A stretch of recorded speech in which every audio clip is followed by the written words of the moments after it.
Hello and welcome to our course, Machine Thinking.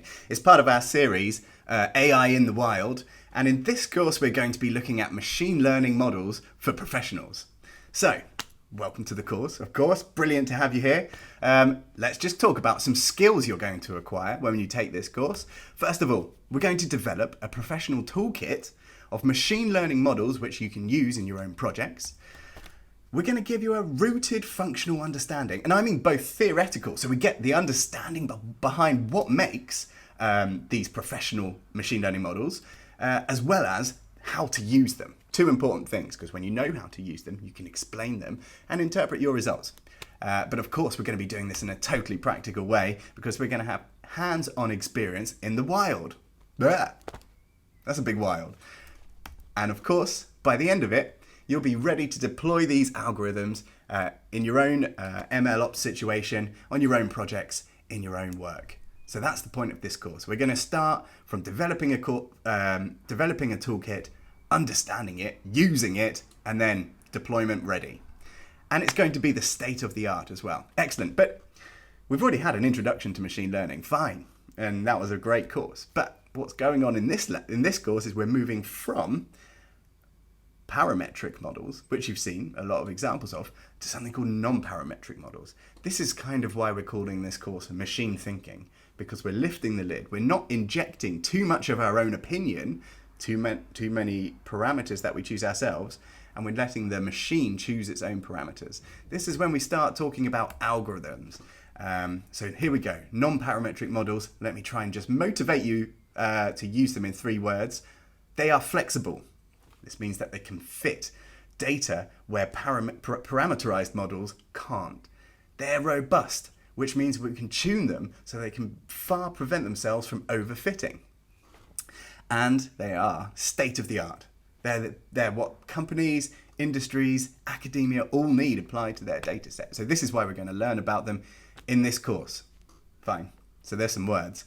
But what this is really part of is AI in the wild. So let me try and explain non-parametric models again, because they're brilliant, with a data set. So here we have a data set. It's a data set from the wild. Well, I suppose it's a data set from the internet, and it's taken from the NHS website, and it's talking about visits to the A&E. So total, we're looking at total monthly A&E attendance, I think in NHS England, measured there on the y-axis in millions, of course, given a time point every month. So this is the kind of data that you might have in your own company, in your own research, but it's just a data set. And we want to find out if we can extract value from it. What can we learn from the data set? Now, typically you might see some sort of time series like this plotted as a line graph. So here we've got data points happening each month, and we've just connected them with lines. And then you immediately see, that's the functional form, must be the functional form. Well, all we've done is drawn a straight line between the data set. All the data really looks like is this. It's just a scattering of points. Now you see these green dots. Do you still see all that functional form from beforehand? I mean, with the functional data, we might think, do we see any periodicities in? There seems to be a regular dipping, and there seems to be some other regular oscillating that we could find out. So let's not do it by eye. We're professionals after all. Let's use machine learning to try and understand this. But first of all, what could we do with parameterized machine learning? Well, the prototype parametric model is the linear regressor. So this means that we've essentially performed something you might know well, y equals mx plus c, through this data set, and we've fitted that line. So we've chosen the m and the c, that's the gradient, and the y-intercept, to fit that data as best as possible. And fine. So our assumption there was that the data is linearly increasing, and it is. But we saw earlier on that there were potentially other features going on, periodic features, and we'd really like to detect those as well. This is where you can extract value. If you know how your data is changing on a slightly smaller scale, then this is going to give you a better forecasting ability. Okay, so there's a parametric model, and we've applied it to our data. The parameters were the m and the c, because it's a y equals mx plus c.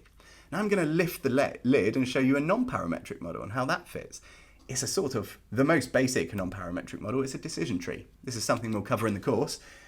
And, well, fine. Has it detected the linear increase in the data? Maybe not, because here we're seeing lots of plateaus.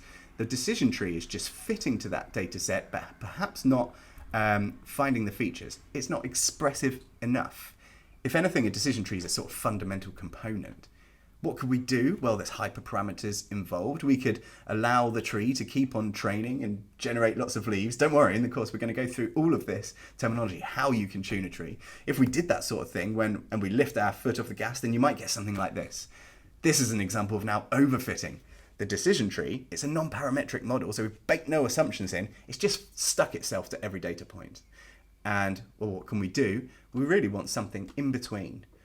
So we want something that can be expressive enough to find those features, not like this linear model, but one that's restricted enough that it's not going to overfit. Well, let's have a look at one of the first models we'll look at, a kernel ridge regressor. Okay, and here we go. Well, this seems to solve the problem pretty well. The function here has detected regular periodicities and subperiodicity. So I'd argue that there's kind of a double periodicity going on in this data. And this is just a sort of very immediate look. Perhaps the NHS finds it valuable to notice maybe twice annually you're getting these spikes in A&E attendance, one bigger than the other. And can you quantify how large that is? And by the way, they're increasing linearly over time. We can draw all these inferences on 5 minutes of implementing some models. So to how we're going to implement these models, that's what we're going to explore in this course. Non-parametric models. This is a non-parametric model. I baked no assumptions into this kernel ridge regressor that said it had to follow any sort of periodic structure. It just found it. Okay, so that's the power of a non-parametric model. So what we'll do now is build a toolkit of these types of models that you can implement yourself, and will take you from sort of the start to the finish to being able to deploy them, understanding how they work. Just to give you a flavor of what's coming up, we're going to look at the kernel ridge regressor. So this is generalizing a linear model to let it expand in many dimensions, or expand the features in many dimensions, and then sort of classify off those or regress off those.